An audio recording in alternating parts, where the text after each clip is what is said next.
patriot olahraga, mengabdi berkarya untuk nusa bangsa dalam meraih cita-cita. Saya hormati pimpinan KONI Sumatera Selatan dan para peserta bimbingan teknis pelatih cabang olahraga program Sriwijaya Gold yang hari ini hadir dalam kesempatan ini.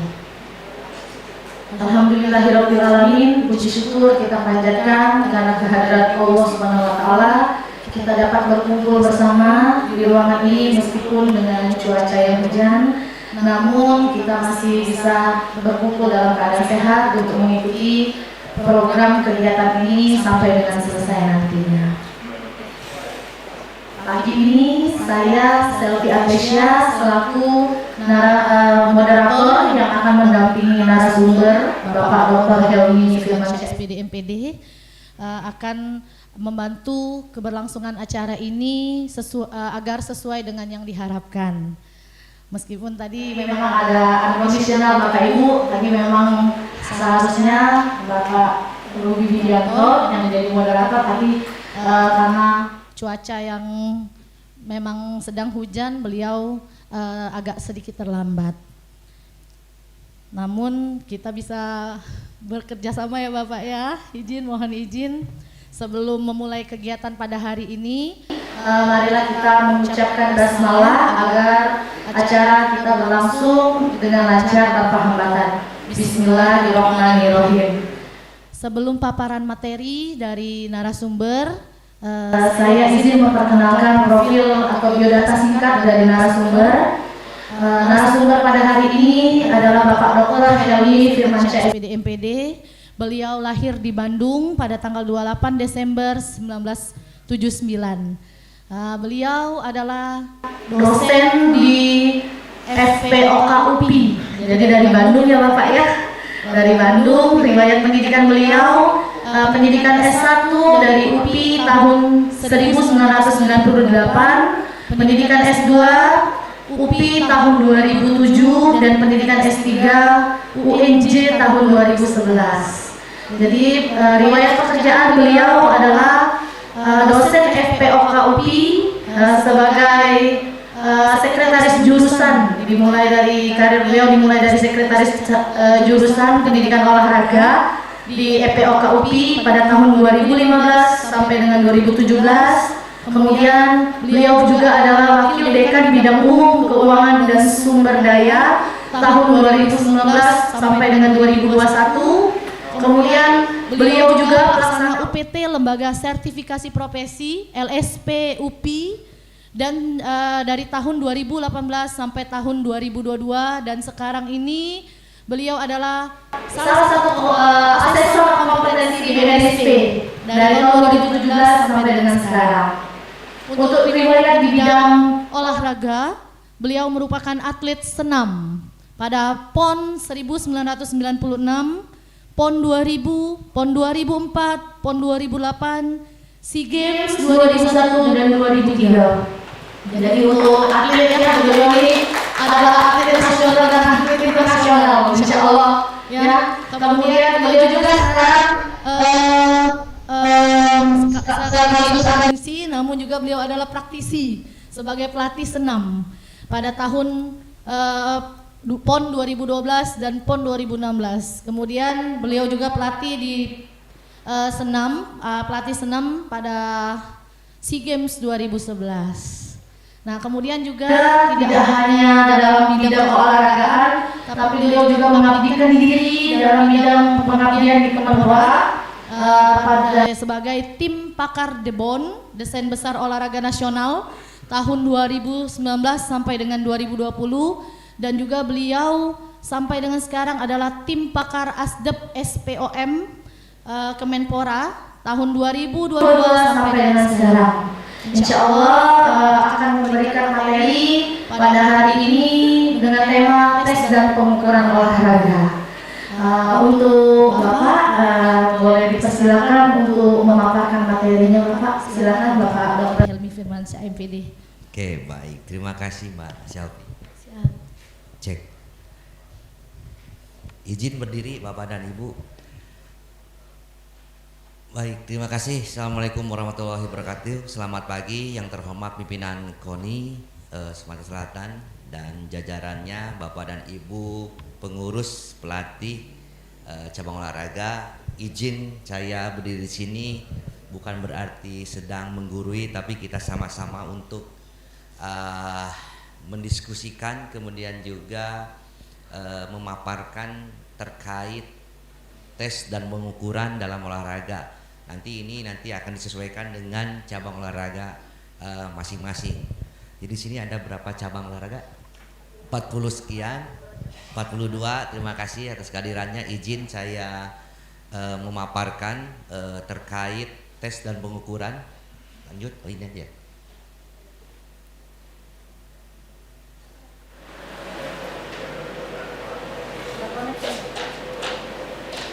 Udah ya.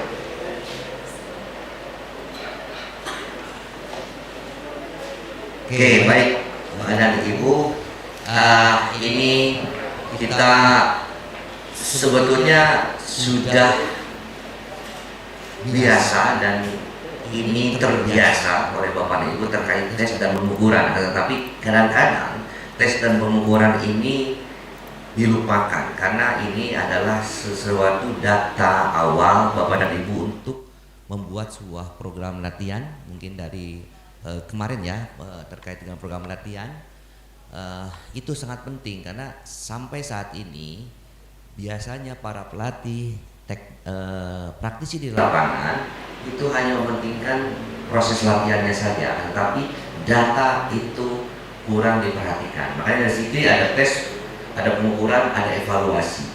Meskipun judulnya tes dan pengukuran gitu ya, tapi ada evaluasi dan nanti kita akan coba juga analisanya ada seperti apa. Jadi tes, pengukuran, evaluasi dan analisa itu penting itu dalam proses pembinaan olahraga atlet.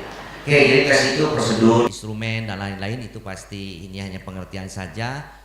Kemudian juga tes ini untuk mengumpulkan data. Saya yakin ketika ada tes dari KONI, tes dari cabang olahraga itu sebetulnya menjadi data. Ya, jangan lupa data itu penting. Kemudian pengukuran, bagaimana setelah tes itu diukur sehingga data terstandarisasi ataupun datanya kuantitatif itu ada. Ya, boleh itu ya. Kemudian evaluasi proses dari penilaian kualitas dari sebuah pengukuran dan diterjemahkan. Nah, ini biasanya terjemahkannya ini pasti teman-teman di cabang olahraga ini pasti akan tahu karena setiap cabang olahraga karakteristiknya itu pasti akan berbeda-beda ya, dan datanya kualitatif. Bagaimana setelah tes kemudian diukur, kemudian juga dievaluasi, maka nanti kita akan analisa dan fungsinya apa untuk jangka panjang, untuk keberlanjutan program yang akan dilaksanakan. Jadi ketika nanti KONI melaksanakan tes fisik, tes yang lainnya itu harus ditindaklanjuti dengan program latihan untuk berikutnya. Jadi jangan sampai tes itu biasanya Bapak dan Ibu ya, tes itu kalau tes ke cabang olahragaan biasanya atletnya dinaik-naikin. Biasanya gitu ya. Karena takutnya wah ini tidak ada peningkatan dan sebagainya. Sebetulnya itu yang salah besar. Karena tidak mencerminkan situasi kondisi atlet saat itu. Padahal sebetulnya tes dan pengukuran itu sebagai bahan evaluasi dan bisa dianalisa supaya apa? Supaya berkelanjutan program latihannya. Kami banyak menemukan karena kami itu dengan Prof. Lia dan kawan-kawan termasuk dengan Pak Tutur juga melakukan tes itu biasanya pelatih itu dibesar-besarkan Pak, seperti push up itu gitu ya. Jadi 60, 70 padahal untuk apa? Untuk melihat tingkat keberhasilan. Tapi bagaimana nanti pelaksanaannya? Bagaimana nanti ke depannya? Karena sebuah tes dan pengukuran ini penting bagi Bapak dan Ibu cabang olahraga. Jadi harapannya ke depannya tes, ketika ada tes jangan dibesar-besarkan Pak, sesuai dengan kondisi atlet pada saat itu. Ya, supaya nanti bisa dievaluasi sehingga itulah kualitas atlet saat ini. Biasanya tesnya tes fisik Pak, tapi kami di Kemenpora itu ada tes juga, tes skill atau tes keterampilan. Nah itu juga yang harus Bapak dan Ibu punyai masalah itu. Ya jadi satu tes pengukuran dan evaluasi itu sangat berkaitan, bahkan nanti kita akan analisa. Oke, fungsi itu kualifikasi, kedudukan dalam kelompoknya, bagaimana atletnya, statusnya, perkembangannya, diagnosanya, motivasi, ada perbaikan program. Nah, ini fungsinya perbaikan program, bagaimana efektivitas program atau progres sehingga bisa koreksi program-program yang diberikan. Termasuk juga alat ukurnya pengumpulan datanya objektif Pak. Jadi harapannya adalah fungsi dari tes dan pengukuran ini sederhana saja, kan tapi salah satunya adalah bukan kekhawatirannya tidak berhasil dalam membina, padahal sebetulnya disitulah ada nanti perbaikan program dan sebagainya. Sejauh mana tes dan pengukuran ini bisa melihat status atlet seperti apa? Mungkin menunya keberatan, mungkin menu latihannya ringan, mungkin standar, mungkin dan sebagainya. Dan ini menjadi fungsi dari sebuah tes dan pengukuran. Manfaatnya dan tujuannya jelas gitu ya. Program pelatihan, kemudian juga ingat Bapak dan Ibu, program pelatihan ini bersifatnya individu, ya, tidak per kelompok, karena karakteristiknya atlet itu unik. Cabang olahraga unik, nanti masing-masing ada. Jadi manfaat dari tes dan pengukuran, evaluasi dan analisa ini adalah untuk program pelatihan. Pengelolaan tujuan, main goalsnya, tujuan akhirnya apa. Jadi jangan sampai tujuan akhir itu ketika tujuan akhirnya PON dipaksa sedemikian rupa supaya di sebelum PON itu sudah peak performance. Nah itu juga menjadi salah satu tes dan pengukuran. Keputusan strategis, bagaimana data ini dibuat mengenai bagaimana dia program pelatihan, bagaimana dia pemulihan, taktik bagi misalkan cabang olahraga, bagaimana strategi, bagaimana permainan gamesnya dan sebagainya. Ini bisa dipakai untuk keputusan strategis. Seperti apa nanti pelatih akan memperlakukan atlet. Kemudian juga ada juga memprediksi ya, bukan dukun ya, tapi program latihan itu pelatih itu seninya begitu, bisa memprediksi bagaimana prediksi. Makanya tadi men's goal-nya, tujuan akhirnya itu seperti apa, tujuan akhirnya prediksi bagaimana identifikasi bakat atlet jika nanti ada seleksi, bagaimana kemampuan, dan yang paling penting bagaimana kemampuan spesifik atlet tersebut pada cabang olahraga.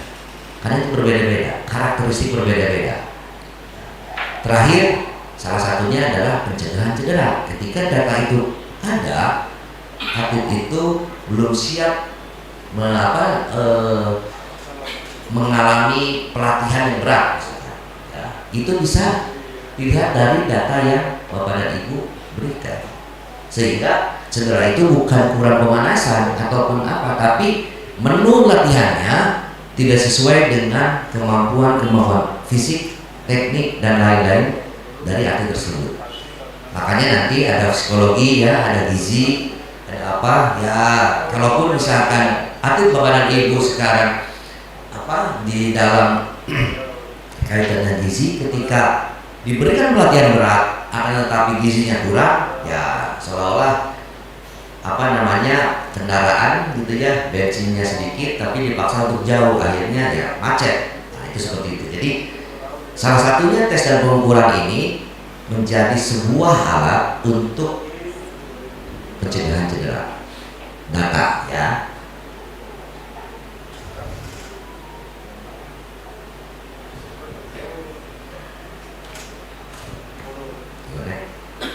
Nanti jika di tengah, jika ada pertanyaan boleh saja boleh ya bertanya juga, supaya nanti kita diskusinya dua arah gitu ya. Oke, prinsip jelas, prinsip valid, reliable, spesifik. Nah, ini spesifik, tes itu harus spesifik Pak. Jadi jangan sampai tes itu tidak spesifik, ya. Kemudian juga objektivitas, termasuk juga individualis. Nah, ketika nanti itu valid, ketika itu reliable, ketika itu spesifik, itu dan objektif, itu nanti akan terlihat bagaimana karakteristik individual. Karena dalam program pelatihan tidak semestinya program itu biasanya pelatih itu programnya bareng-bareng ya Pak Bu, ya, satu program untuk satu tim. Nah, itu beda-beda sebetulnya Pak, perlakuannya berbeda-beda, makanya data ini penting. Saya yakin nanti ini penyesuaian ke cabang olahraga masing-masing saja ya. Jadi nanti atletnya ada 10 ya, program latihnya 10, penanganannya juga 10, karakteristiknya 10, dan bagaimana nanti perlakuannya itu beda-beda Pak. Jadi pelatih itu berat sebetulnya Pak Bu di lapangan ya, terkait dengan itu. Jadi prinsip ini, tes ini harus valid, datanya reliable, konsisten ya, spesifik ya, bagaimana keterampilan fisik dan sebagainya, objektif, harus standar dari bias. Seperti tadi push up bisa 10, ya sudah 10 saja, nggak jadi masalah. Apakah tuntutannya itu demikian atau seperti apa? Jadi banyak yang kami temukan atlet bukan berarti kami tidak mempercayai, tapi ketika atlet misalkan atlet non otot-otot yang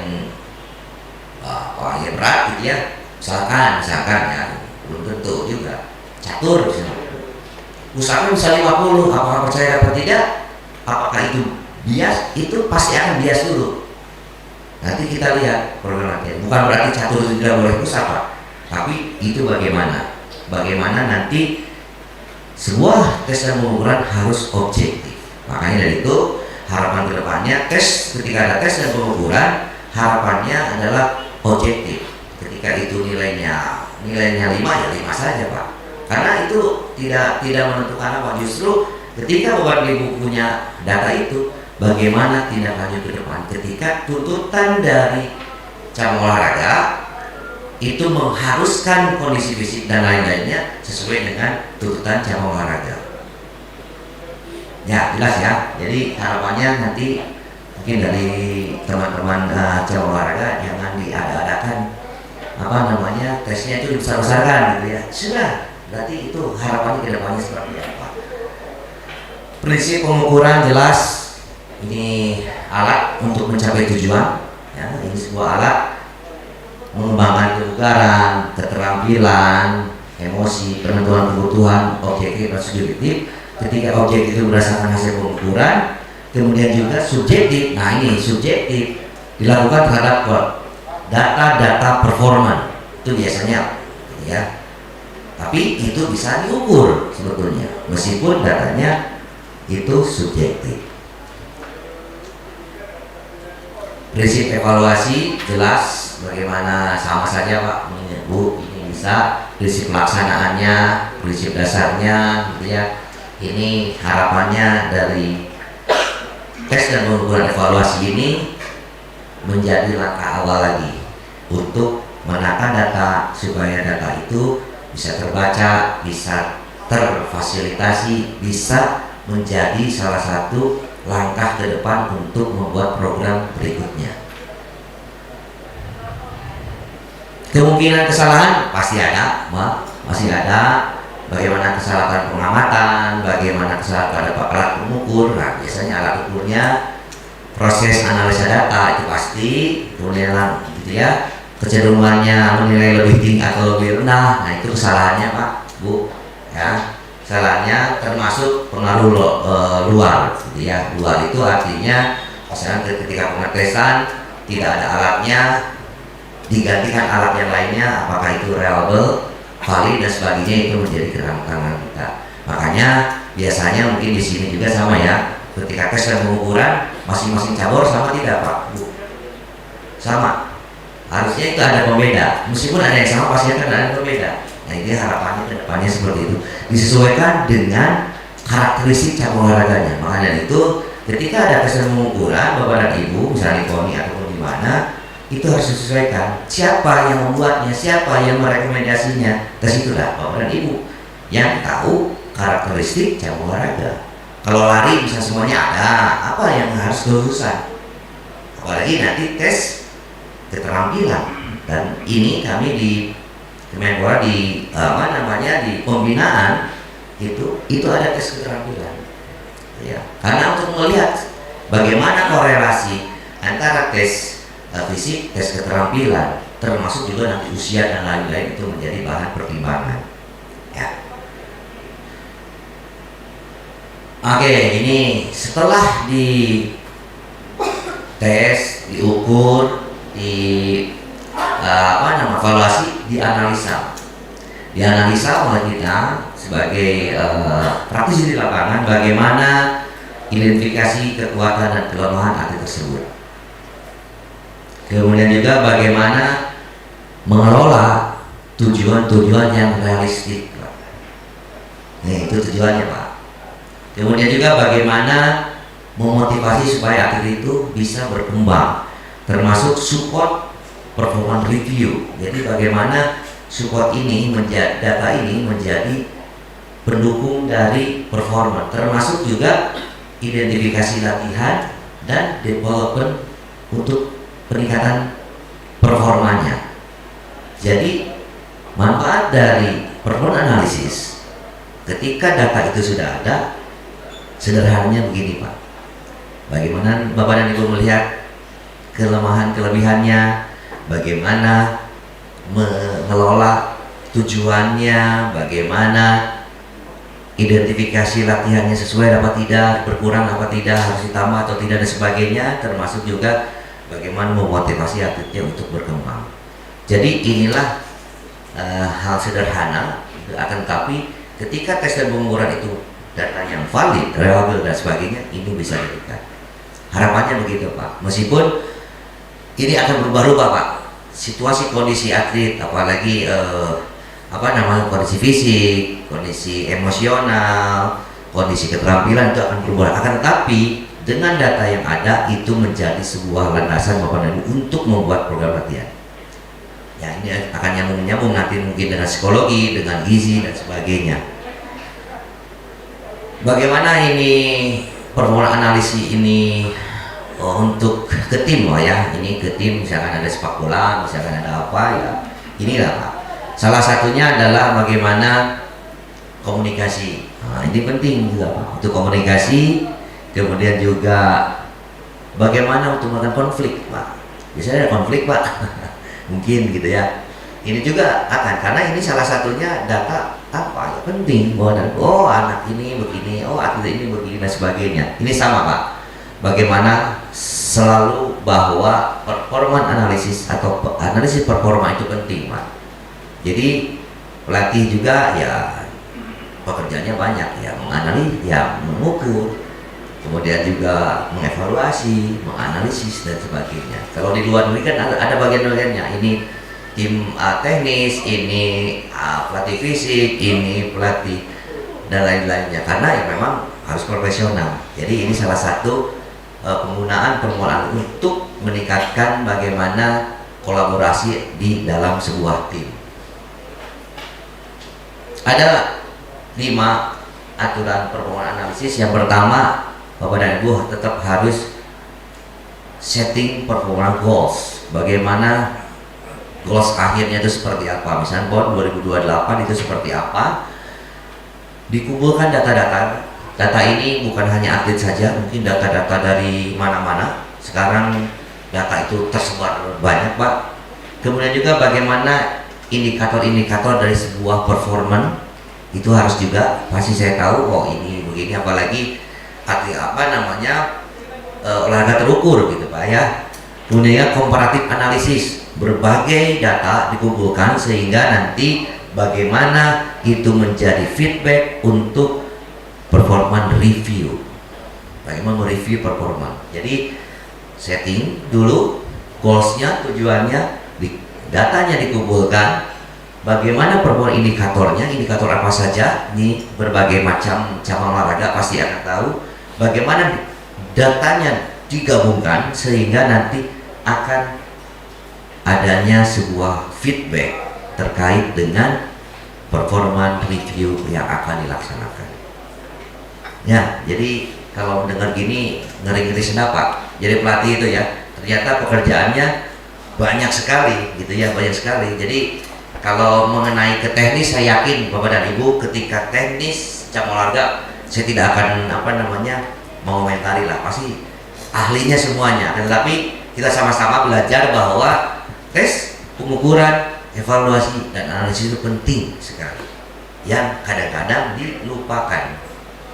Ya, apalagi ketika Bapak dan Ibu diminta cabang olahraga A targetnya apa? Nah, itu kan bingung ya. Nah, ya.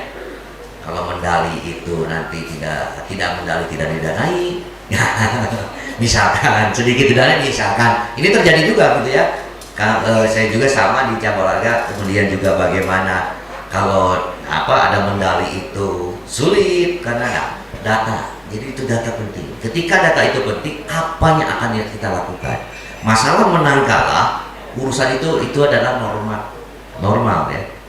Mana ada sekarang kejuaraan menang semua. Ketika semua provinsi semuanya ingin juara umum, kan juara umum cuma satu. Nah pasti kan. Tinggal bagaimana Bapak dan Ibu data ini menjadi sebuah landasan. Karena ketika Bapak dan Ibu berbicara kepada orang-orang non teknis, berbicara tidak teknis, tapi berbicaranya adalah argumentasi data. Datanya ini, pesaingnya ini, begini terus, wah, itu mungkin menjadi sebuah landasan ya. Oke, baik. Nah, ini aturan data metrik performa analisis dan evaluasi. Satu, bagaimana dikomparasi tentang performa, tracking progress, bagaimana trackingnya, di tracking Bu, Bapak dan Ibu, atlet itu sekarang begini, besok ini 1 bulan begini, 1 tahun begini dan sebagainya. Bagaimana identifikasi performa gapnya, bagaimana ada perbedaan-perbedaannya, termasuk objektif assessment, bagaimana perlakuan secara objektif yang bisa Bapak dan Ibu berikan, fasilitas sehingga bisa menjadi sebuah keputusan, bagaimana improve meningkatkan performa, termasuk juga terkait dengan transparan. Transparan di sini adalah bukan satuan, tapi bagaimana data itu menjadi sebuah data yang bermakna dan akan ditindaklanjuti program sehingga goals yang diminta oleh Bapak dan Ibu itu terlaksana. Belum aku tanya. Oke, baik. Kita selanjutnya analisa konteks dalam pengembangan dan latihan. Itu bagaimana identifikasi skill, gap, itu pasti akan ada gap yang diharapkan, ya, gap yang diharapkan, yang sekarang sebagainya. Bagaimana training efektifnya itu, latihan itu efektif atau tidak, ya, efektif atau tidak. Jangan sampai latihan kita latihan tiap hari hanya sebagai kewajiban saja, ya sudah saya melatih saja, ya, tapi efektif atau tidak. Ketika efektif itu bisa dinilai dari lama latihan, ya, nanti mungkin dari prinsip perlatihan, kualitas latihan. Jadi jangan sampai panjang latihannya tapi tidak efektif, lama tapi tidak efektif, ya. Seperti apa efektif ini, ya, bagaimana setting performance benchmark, tolak ukur. Nah, itu juga harus tolak ukur. Bulan ini fisiknya begini, keinginan begini, keterampilannya begini, performanya begini dan sebagainya. Nah, itu harapannya begitu, Pak. Harus ada pengelolaan terkait performa benchmarkingnya. Nah, bagaimana konstruknya dikonstruk sehingga nanti ada feedback, termasuk supporting career development. Bagaimana karir atlet itu untuk pengembangannya. Karena ini nanti di sini biasanya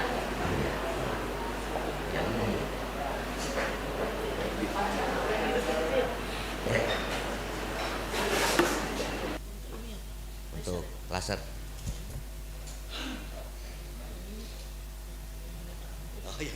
Maaf. Oke, baik, kita lanjut.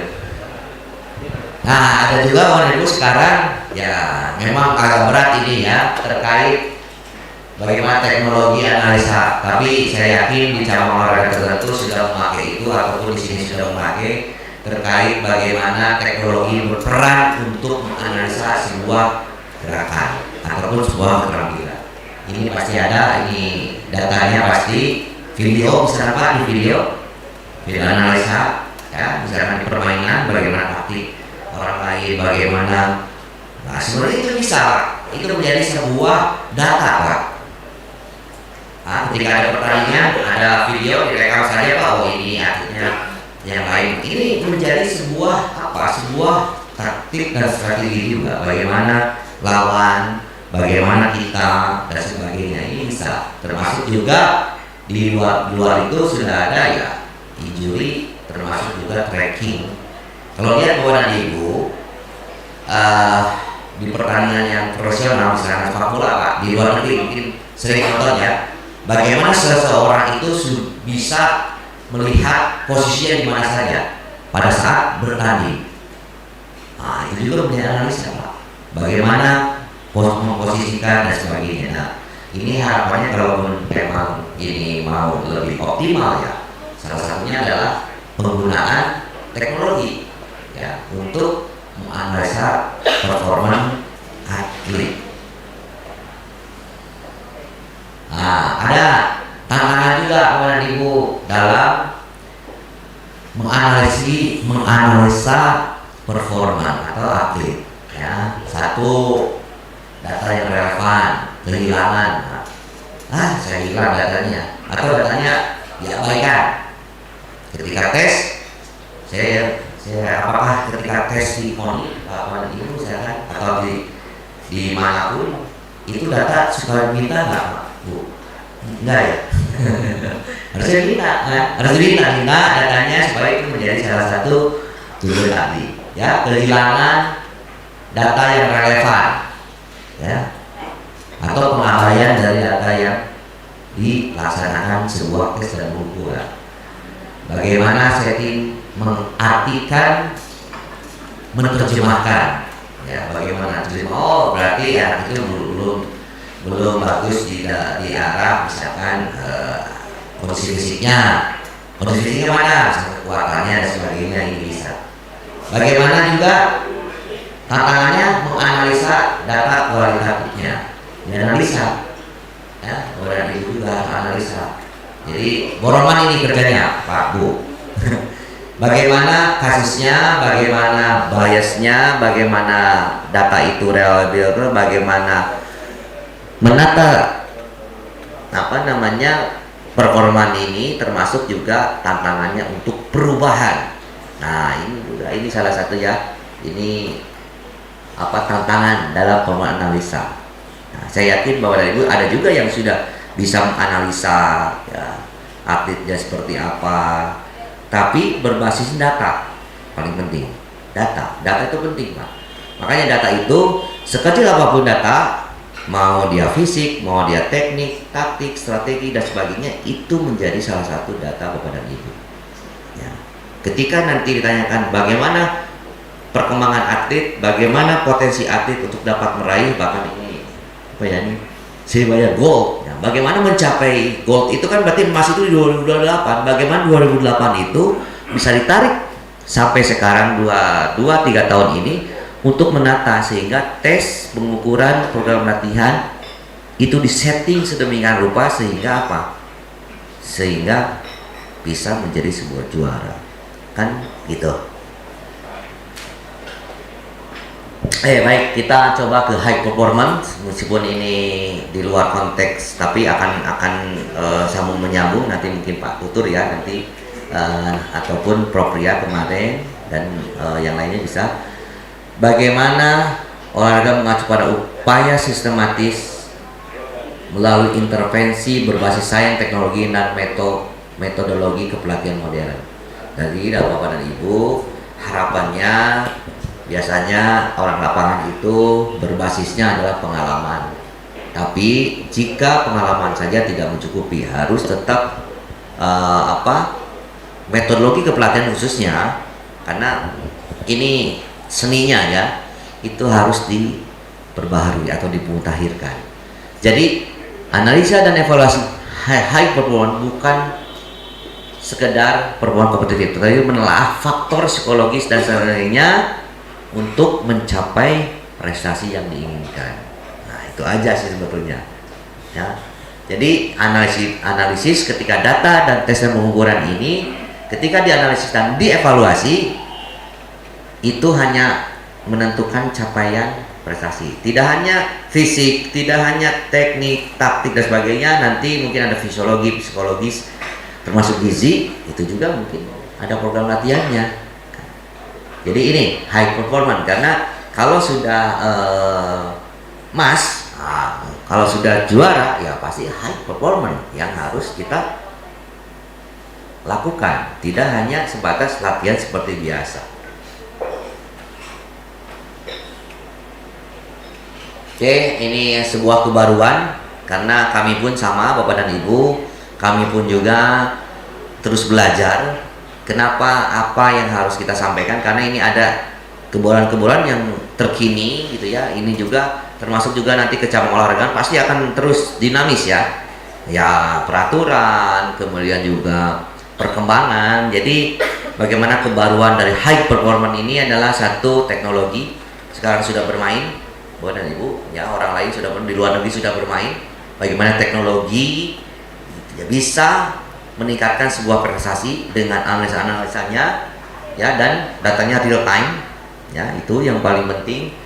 Pendekatannya adalah banyak yang mesin, kayak mesin. Sekarang itu cedera itu tidak hanya sebagai diurut, Pak, dimasas, tidak ya, tapi kita sudah pakai mesin dan sekarang juga sudah dilakukan, tetapi mereka makin lama makin meningkat. Bagaimana monitoring atlet, tidak hanya fisik dan sebagainya, tapi mental, nutrisi, termasuk recovery. Nah, ini jangan lupa juga. Nanti prinsip-prinsip kepelatihan kan ada recovery. Ya, ini juga kadang-kadang diabaikan. Ya, jadi itu holistik, secara holistik ya. Monitoring itu tidak hanya termasuk juga di sini ada tidur, ya, tidur. Biasanya tidur itu biasanya udahlah tidur aja gitu ya, biasa aja ya, seperti biasa. Ini juga sama di yang lain, kebaruannya demikian. Jadi kualitas tidur, bagaimana fisik, bagaimana mental, nutrisi, makanya ada ahli gizi nanti ya kalau tidak salah, termasuk juga recovery. Recovery ini penting, salah satu prinsip latihan recovery itu ya. Bukan berarti recovery itu ya udah istirahat aja, enggak, tapi bagaimana recovery baik dan untuk menyiapkan atletnya untuk siap lagi dalam proses pelatihan. Dan ada ya, saya mohon yang menangkap pada tinggi tidak hanya biologis tapi interaksi psikologi sosial, bagaimana peer support, lingkungan dan motivasi. Nah, ini juga menjadi sebuah kebaruan ya, kebaruan. Urgensi dari tes dan pengukuran, urgensinya nanti ke sini, kompetisi global semakin ketat. Global itu sekarang kalau di Indonesia sudah ketat ya, Bapak dan Ibu ya. Apalagi sekarang mau semuanya mengacu kepada hasilnya di PON, itu ketat ya, semakin ketat. Kalau negara di yang lain sport science ya, bagaimana keterlambatan adaptasi berarti kehilangan peluang medali. Jadi bagaimana dia berusaha terus dan sebagainya ya. Efisiensi, efektif program latihan tanpa evaluasi berbasis data, pelatih beresiko salah menentukan beban latihan misalnya. Nah, ini juga. Jadi Bapak dan Ibu juga sebagai dokter, ketika sakitnya flu jangan dikasih obat yang lain, Pak. Ketika atletnya itu posisinya itu sakit perut, berarti menunya dia yang berikan itu. Makanya tadi data.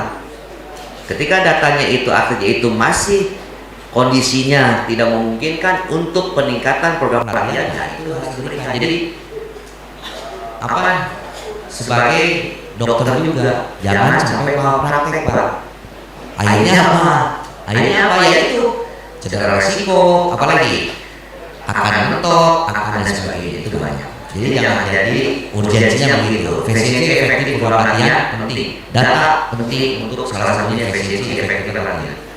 Keberlanjutan karir, ini evaluasi membantu mencegah cedera atlet, bagaimana kedepannya termasuk juga transisi pasca karir, karena kami juga mendalami ya, kalau di UPI itu ada mata kuliah S2 itu mata kuliah pasca karir atlet disebutnya mata kuliahnya. Atlet itu harus diperhatikan Pak, karena dalam long term atlet development itu sampai akhir hayat.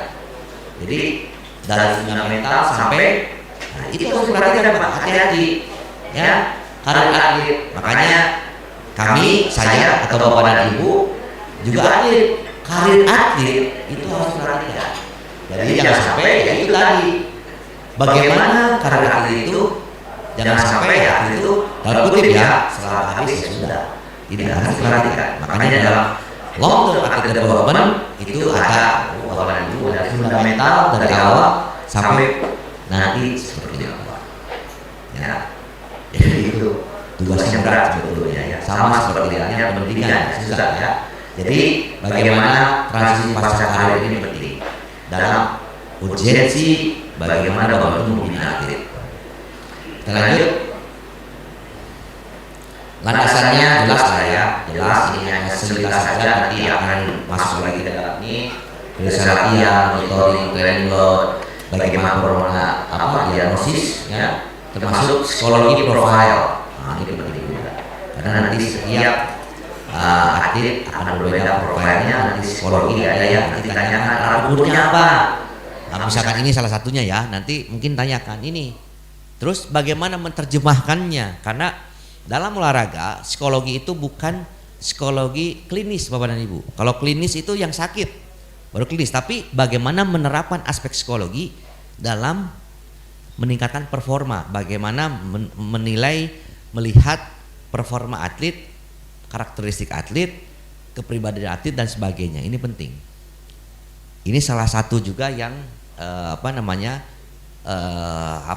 tes psikologi itu tes untuk seleksi dan sebagainya, ini penting juga. Nanti mungkin tanyakan kepada Prof siapa ya nanti ya yang hadir ya, nanti silakan ditanyakan lebih lanjut terkait dengan psikologi profiling. Jadi profil atlet itu ada cemas. Nah, biasanya tanya, Bu, nanti kalau atlet itu cemas gimana, harus seperti apa penanganannya? Karena begini Bapak dan Ibu, ketika profiling psikologi ini, ketika Bapak dan Ibu atletnya misalkan cemas ya, sering cemas atau takut atau apalah, tapi tidak pernah dilakukan di latihan. Seperti halnya Bapak dan Ibu melatih keterampilan tidak pernah dilatih, ketika bertanding harus itu yang dilakukan.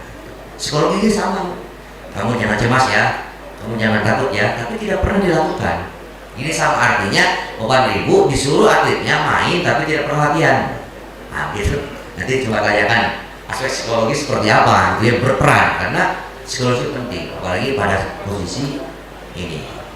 Contoh misalkan ada saya pernah menangani di karate itu jadi ketika mendengar suaranya atletnya si A, lawannya misalnya dia juara misalnya, atlet yang akan bertanding itu sudah drop karena mendengar pasti saya kalah, pasti si ini juara. Nah, itu juga aspek psikologi. Ini nanti ditanyakan, psikologi itu penting sekali dalam proses latihan maupun nanti bertanding. Ini sama saja Pak, ini yang tadi fisiologi, teknik taktis, psikologi recovery gitu ya. Ini sama saja Pak, contohnya implikasinya pelatih dituntut menjadi performance manager berbasis data. Ini penting.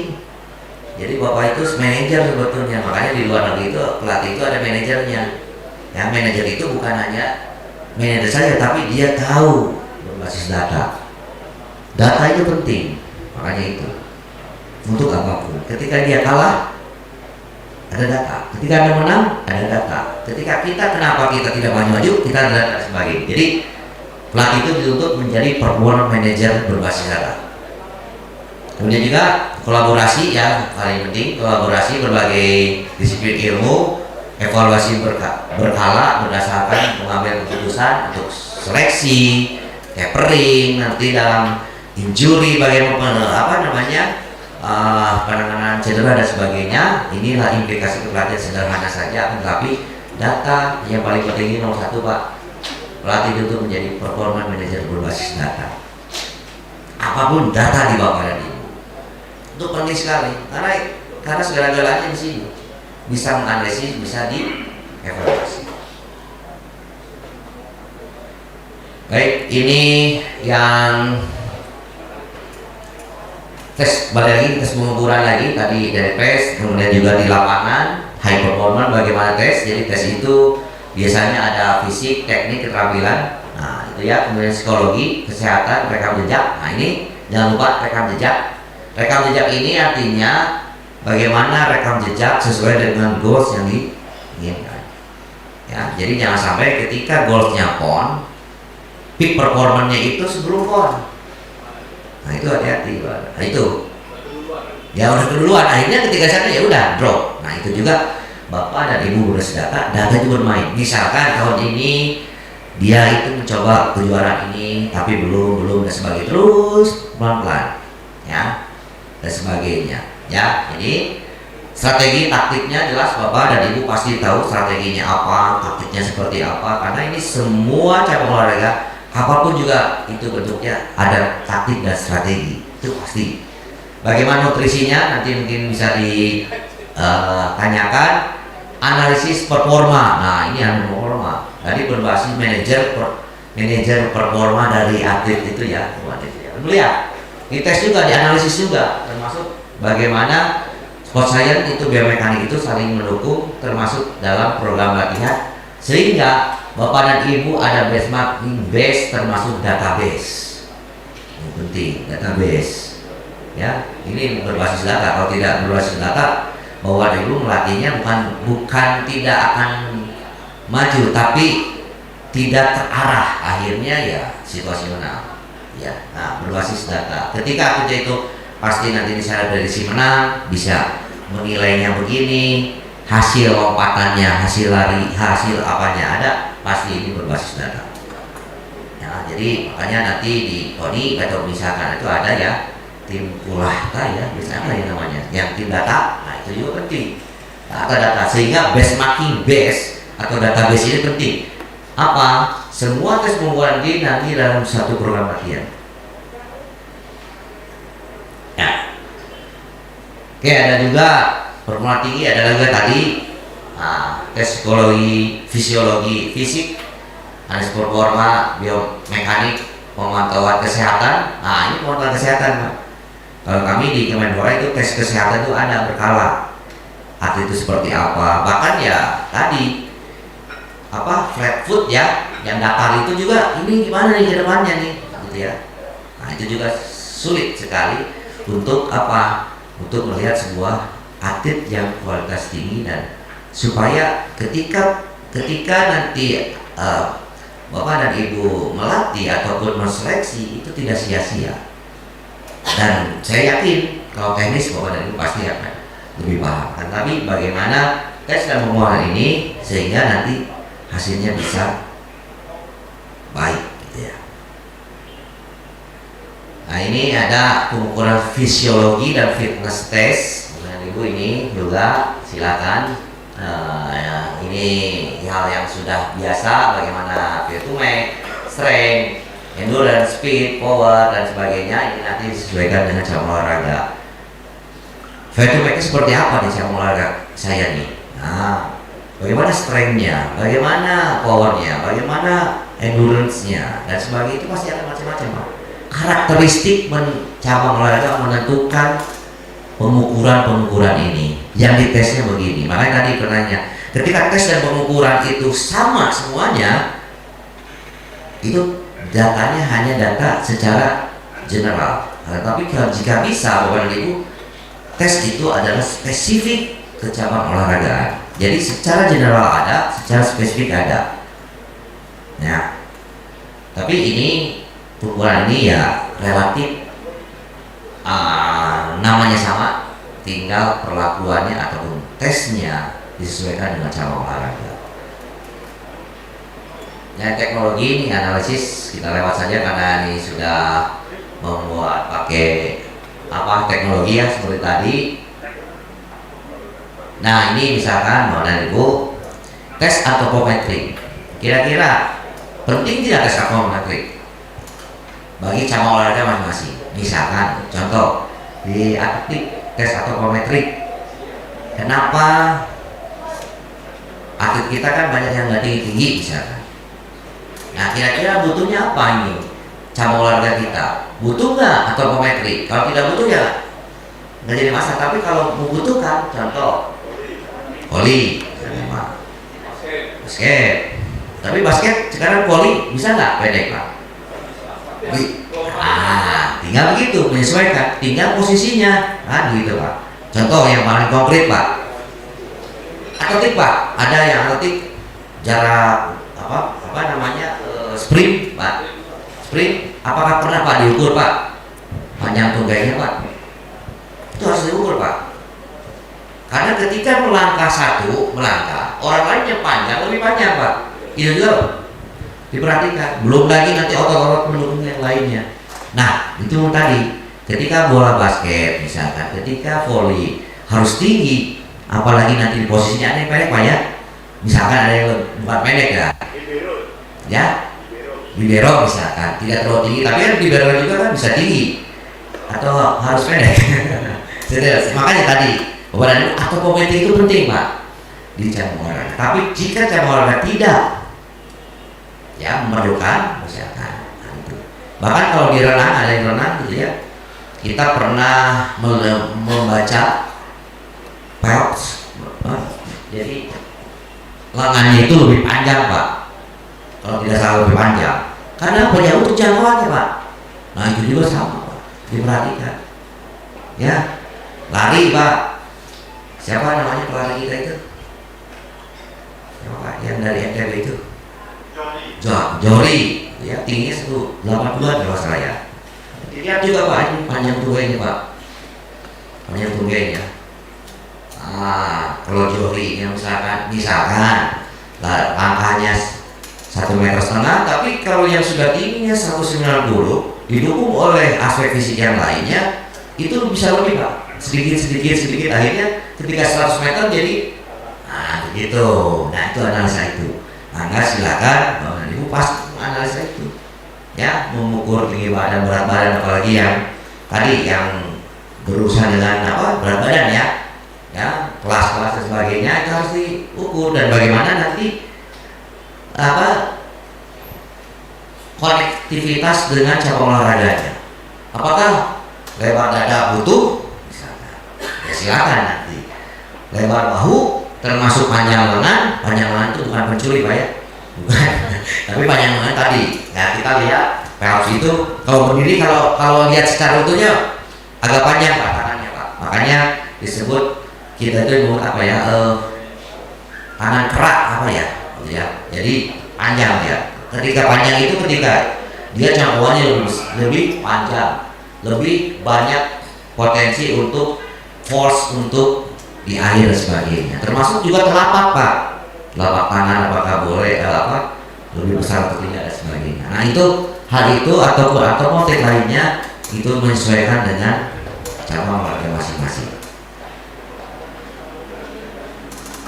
Kardiovaskular contoh sederhana saja Pak, sederhana meskipun banyak tes gitu ya. Harvard misalkan ya, untuk melihat itu silakan saja Pak, disesuaikan. Jadi jangan sampai kejadian ketika atletnya misalkan catur atau ada bridge atau apalagi udah ngapain tes fisik. Nah itu juga yang salah kaprah, karena fisik itu bukan berarti karena kardiovaskular atau daya tahan tubuh itu bagaimana menyiapkan kita untuk menyesuaikan dengan tugas yang dihadapi. Kalau nunggunya 5 jam, kalau tidak punya kondisi fisik pasti akan drop. Ya. Oke, ini hanya contoh saja. Ini indeksnya sesuaikan dengan kebutuhan cabur, ini bisa karena Bapak Ibu harus punya kriteria nantinya. Ya, kriteria. Norma 1, norma 2, dia jelek apa tidak, harus bagaimana, ini contoh saja. Nah, contoh fitnessnya, lama latihan dalam detik kali 100, nah ini juga bisa dipakai. silakan gitu ya. Bahkan sekarang itu sudah keren, itu ada di internet itu kalkulator, ketika dia masukkan big testnya sekian, usianya sekian sudah keluar. Nah, tapi Bapak dan Ibu itu harus setelah itu tahu dan ditindaklanjuti, karena hal ada norma dan bagaimana nanti menganalisa, evaluasi sehingga nanti mempengaruhi apa program yang akan dilaksanakan ke depan. Ini sama juga selain tes, baku dan sebagainya sama. Ini ada rumusnya banyak sekali sekarang di nah ini fisik. Ini fisik itu ya apa namanya sudah familiar lah, jadi kekuatan contohnya, kemudian juga bagaimana. Jadi jangan sampai tadi Pak, ketika tadi Bapak dan Ibu kecenderungannya adalah isometrik, jangan sampai diberi kekuatannya psikologis. Nah, itu salah menu, salah resep. Nah, itu juga saya yakin kalau strength itu pasti ini ada kekuatan ini dan sebagainya, dan ini yang seperti begitu. Kemudian juga bagaimana mesin isu kinetik, karena itu berhubungan dengan alat, karena ada yang pakai alat ya, misalkan apa sekarang itu squat itu sudah pakai alat gitu ya, yang hubungannya dengan kinetik gitu ya. Jadi jangan sampai contohnya saja gitu ya, daya tahan, endurance itu banyak contohnya saja, dan disesuaikan dengan mana Pak?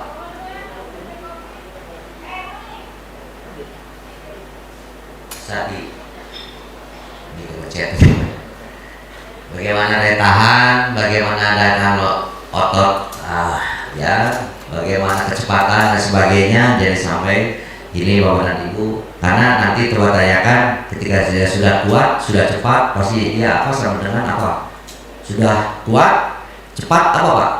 Sama dengannya Pak. Kalau perpaduannya Pak, dia sudah strength-nya sudah bagus, ditambah lagi program kecepatan, sama dengan apa? Daya ledak atau apa? Power daya ledak ya. Nah sama. Jadi pelan-pelan Pak. Jadi ketika nanti latihannya latihan power, tapi kecepatannya belum ada, strength-nya belum ada, hati-hati. Ya. Jadi itu nanti di program latihan, dan bagaimana nanti Pak Tutur mungkin ya, Pak Tutur mungkin lebih spesifik ke arah bagaimana nanti mengarahkan kepada potensi-potensi aspek fisik yang dikembangkan.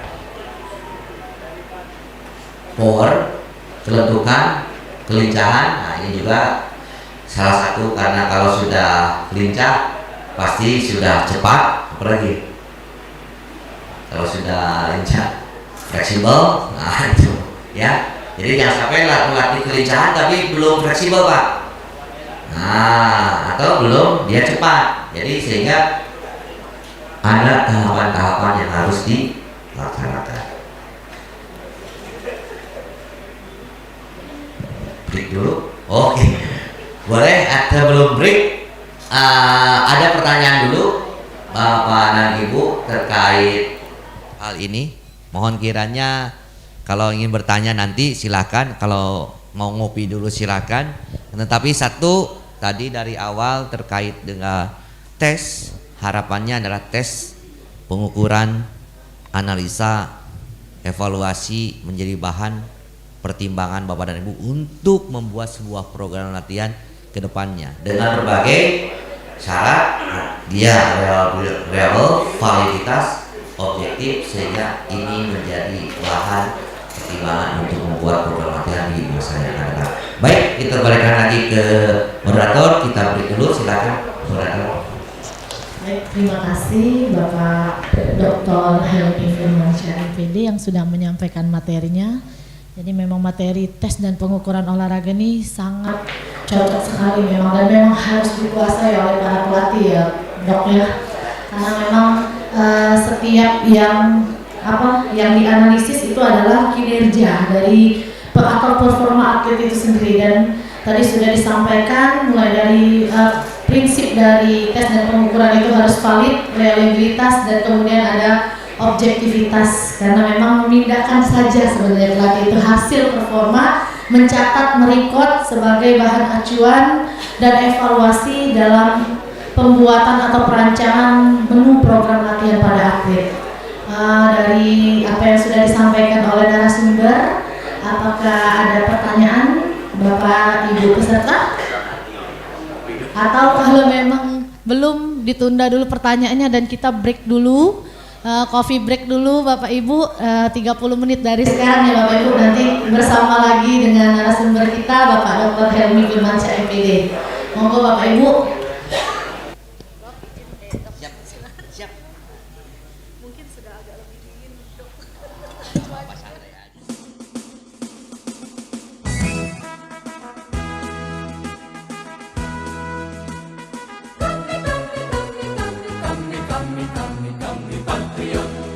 Kami patriot, kami ini patriot olahraga, mengabdi berkarya untuk nusa bangsa dalam meraih cita-cita. Kami patriot, kami patriot, kami ini patriot olahraga.